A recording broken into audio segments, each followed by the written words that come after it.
Thank you for accepting our paper for presentation. I am Manikrishna Panil Kumar. I am a research fellow at Ramaya Public Policy Center, India, and my co-authors are Chetan Singhai, Deputy Director of Ramaya Public Policy Center, and Arkalgud Ramaprasad, Professor Emeritus, University of Illinois at Chicago, USA, and Director of Ramaya Public Policy Center, India. I will be presenting on a paper titled A Systematic Assessment Framework for Higher Education Institutions.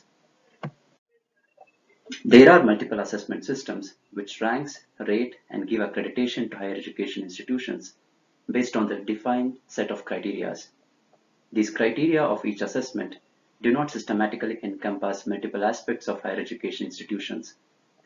By systematically studying the criteria of this system, we present an ontology of higher education assessment, which is a comprehensive framework for holistic assessment of higher education institutions.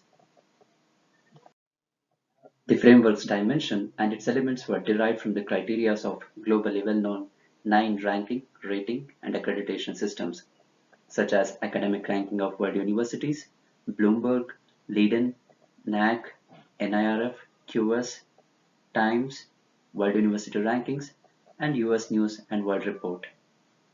We have brought in varied criteria of these assessment systems under the framework and made metaphorical assessment elephant visible. The ontology of higher education assessment has 3 parts: inputs to the higher education system, processes of the system, and outputs of the system. Each part has 3 dimensions, each represented by a column of the framework. Each dimension has been articulated by 1, 2, or 3 level taxonomy of elements.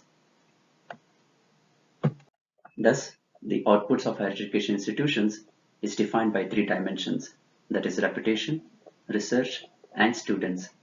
They are represented in the 3 rightmost columns. The reputation can be assessed among peers, employers, research investors, public, and competitors. The research is assessed based on publications, IPR and patents, and creative activities. The student assessment is based on graduation, placement, and perception. Each is further defined by their sub-elements. The processes of higher education institutions is defined by the research, education, and service dimensions. The combination of these 3 dimensions affects the output of higher education institutions. The dimension of research can be assessed at different levels of researchers, their funding, and type of research such as basic, applied, or project. The assessment of educational processes includes the full cycle of design, development, planning, delivery, enrichment, and assessment. The service elements are institutions' engagement with institutional, professional, and community services. The 3 dimensions of processes are listed in the middle 3 columns of the framework. The inputs to higher education institutions will affect its processes and outputs. The dimension of input are faculty, students, and the resources. Assessment is based on financial, infrastructural, programmatic, and systemic resources. The element of student resources are their number, level of study, gender, challenges, and test score. The elements of faculty resources are their number, qualifications, domicile status. The 3 dimensions of the inputs are listed in the first 3 columns of the framework. All the issues of higher education institutions affect all the 3 categories of inputs, processes, and outputs of higher education institutions. For holistic development, they need to be considered together. In the output-based issues, students and research outputs determine the reputation of the institution. A positive reputation would trigger a virtuous cycle of better inputs and improved processes. A symbiotic relationship, as opposed to a siloed one, between research, education, and service processes will be critical to the success of student, research, and reputational output for the institution.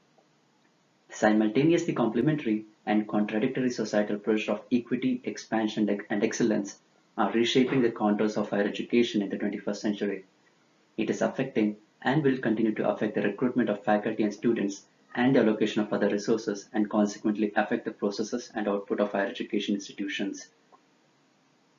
The framework may be extended by adding categories or reduced by eliminating categories, refined by adding subcategories, and coarsened by combining categories or subcategories. Thus, one can make and study the assessment of higher education institutions at different levels of granularity. The present framework encapsulates around 10 million possible first order potential components of measures on higher education. It provides a comprehensive picture of the assessment of higher education institutions. The framework was presented to higher education experts in the roundtable discussion, and it formed the basis for the discussion. The outcome of the discussion was coded onto the framework. The dimensions and elements were derived from the 9 well-known ranking, rating, and accreditation system.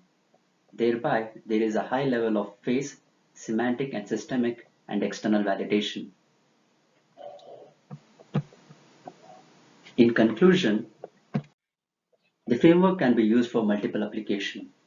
The comprehensiveness and logical taxonomies of elements in the framework would assist in mapping the state of practice in higher education institutions, discover the gaps in aspiration and practice, identify the pathways, and formulate a strategy. The assessment could raise questions and make recommendations on inputs, processes, and output-based issues.